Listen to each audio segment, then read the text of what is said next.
तो चलिए यहाँ पर हम समझते हैं रेंसिडिटी, विकृत गंधिता, ये क्या होती है।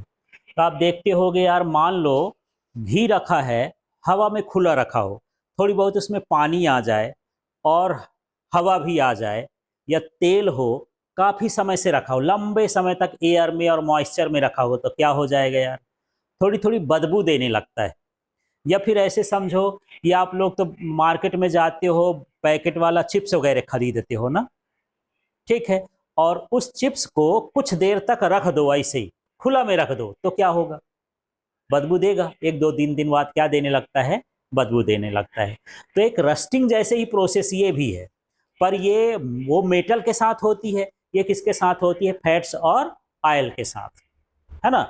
तो जैसे उसमें लिखते थे कि in presence of air and moisture metal going to degrade, है ना, मेटल क्या हो जाती है, डिग्रेड होने लगती है, तो उसे हम क्या कहते थे, कोरोजन कहते थे। तो in presence of air and moisture the oils and fats are degrade, वो खराब हो जाते हैं और दे हैव डिस्टॉर्टेड ऑर्डर, माने उनकी जो गंध होती है वो बेकार हो जाती है, तो हम उसको क्या बोलते हैं, रेंसिडिटी। तो क्या हो गई पूरी डेफिनीशन, तो सीधा सीधा हो गया, when oils and fats start to degrade from being in the air for a long time, it is called distorted odor, या इसी को हम क्या बोलते हैं, रेंसिडिटी। ठीक है, तो ऑयल हो, फैट हो, लॉन्ग टाइम के लिए एयर या मॉइस्चर में होती है, तब वहां पर कौन सी प्रोसेस हो जाती है, रेंसिडिटी हो जाती है। उसकी जो ऑर्डर होती है, गंध होती है, वो बेकार सी महकने लगती है। ठीक, अब यहाँ पर हम इससे कैसे बच सकते हैं, क्या करें, क्या उपाय करें कि रेंसिडिटी से हम क्या करें, बच जाएं। ठीक है, तो सबसे पहले है एडिंग एंटीऑक्सीडेंट्स, उसमें ऐसा हम पदार्थ मिलाएं कि वो ऑक्सीजन से रिएक्शन न करे, एंटीऑक्सीडेंट्स का मतलब ऑक्सीजन से बचाए वो। ठीक है भाई, एयर में यहाँ पर हम लॉन्ग टाइम एयर में कर रहे हैं, तो एयर का मतलब यह है कि ये इसको ऑक्सीजन देता है, एयर में बहुत सारी ऑक्सीजन रहती है ना, इसमें न मिले। इसके बाद storing in air tight beans, जो हम डब्बे बनाते हैं वो एयर टाइट होना चाहिए, जैसे हम घी ही रखें तो उसके ऊपर डब्बा में वो अच्छे से ऐसे कर दें कि वो एयर टाइट रहे और लॉन्ग टाइम तक वो रखा रहेगा, तो वो खराब नहीं होगा।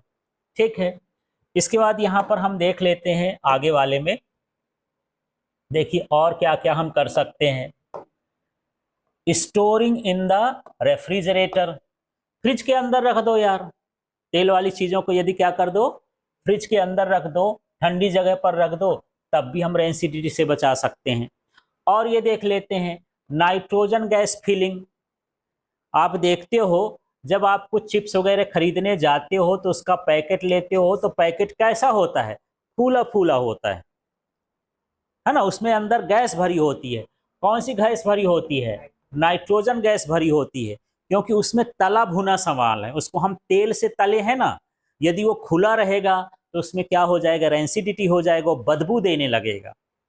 ठीक, तो अब हम बचाने के लिए क्या क्या कर रहे हैं, नाइट्रोजन गैस फिल कर रहे हैं, उसको एयर टाइट बिन्स में रख रहे हैं, ठीक है ना, और उसको जो है रेफ्रिजरेटर में स्टोर कर रहे हैं।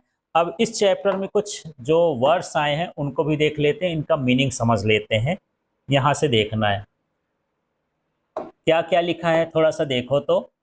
ये क्या है, रिएक्टेंट्स, रिएक्टेंट्स हो क्या होते हैं, जो किसी केमिकल रिएक्शन में पार्टिसिपेट करते हैं, उसको हम क्या बोलते हैं, रिएक्टेंट्स।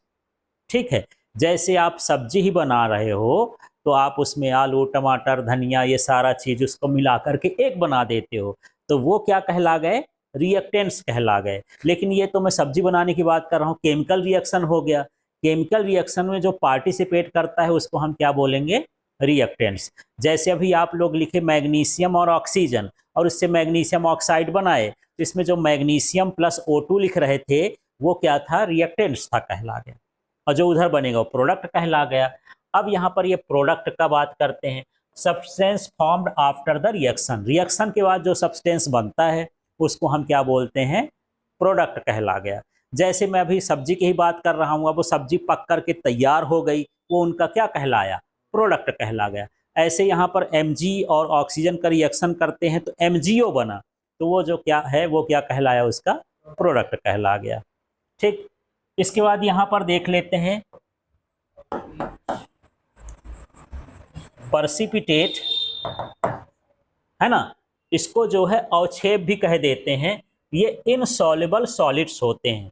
जैसे मैं कल बताया था कि आप जब पनीर बनाते हो, है ना, तो दूध को हल्का गर्म करके उसमें नींबू डालते हो, कुछ देर बाद क्या होता है, पानी अलग हो जाता है और वो उसके जो पार्टिकल्स हैं मिल्क वाले वो अलग हो जाते हैं, वो सॉलिड पार्टिकल्स होते हैं, है ना। तो उसको हम क्या बोलते हैं, पर्सिपिटेशन या पर्सिपिटेट भी उस प्रोसेस को बोल सकते हो। फिर यहाँ ऑक्सीडेशन क्या कहलाया, ऑक्सीजन कनेक्शन या एडिशन। ऑक्सीजन का मैं यहाँ पर क्या लिख देता हूँ, एडिशन। ऑक्सीजन का जब जुड़ता है तो उस प्रोसेस को हम क्या बोलते हैं, ऑक्सीडेशन। रिडक्शन क्या होता है, रिमूवल ऑफ ऑक्सीजन। ऑक्सीजन का क्या होता है, रिमूवल होता है। ठीक है, तो एक बार इसको पूरा रिपीट कर देता हूँ, इसके बाद फिर आप लोग इसको नोट करिएगा, अपने से समझिएगा। तो क्या हो गया, फैट्स हैं और क्या है, ऑयल्स हैं। जब हम इसका एक्सपोजर कर देते हैं, खुले में छोड़ देते हैं एयर और मॉइस्चर में, तो ये क्या हो जाता है, डिग्रेड होता है और डिस्टॉर्टेड ऑर्डर का हो जाता है ना। तो अब इसको लिखना क्या है, कैसे है, अपने वर्ड्स में बनाओ इसको, कोई जरूरी नहीं कि जो यहाँ पर लाइन लिखे वही लिखना है। When fats and oils are exposed in air and moisture for long time, क्या, when fats and oils are exposed in air and moisture for long time, then they have distorted odor and degradation. This process is known as rancidity. अब rancidity से बचने का क्या है, adding antioxidants मिलाना है, air tight beans में रखना है, रेफ्रिजरेटर में रखना है, या उसके अंदर नाइट्रोजन गैस क्या कर दो, फिल कर दो। रिएक्टेंट्स हैं जो केमिकल रिएक्शन में पार्टिसिपेट करते हैं, प्रोडक्ट हैं जो केमिकल रिएक्शन में बनते हैं, है ना। और जो पर्सिपिटेट होता है वो इनसॉल्युबल सॉलिड्स होता है। ऑक्सीडेशन ऑक्सीजन का एडिशन है और जो रिडक्शन है वो ऑक्सीजन का क्या है, रिमूवल है।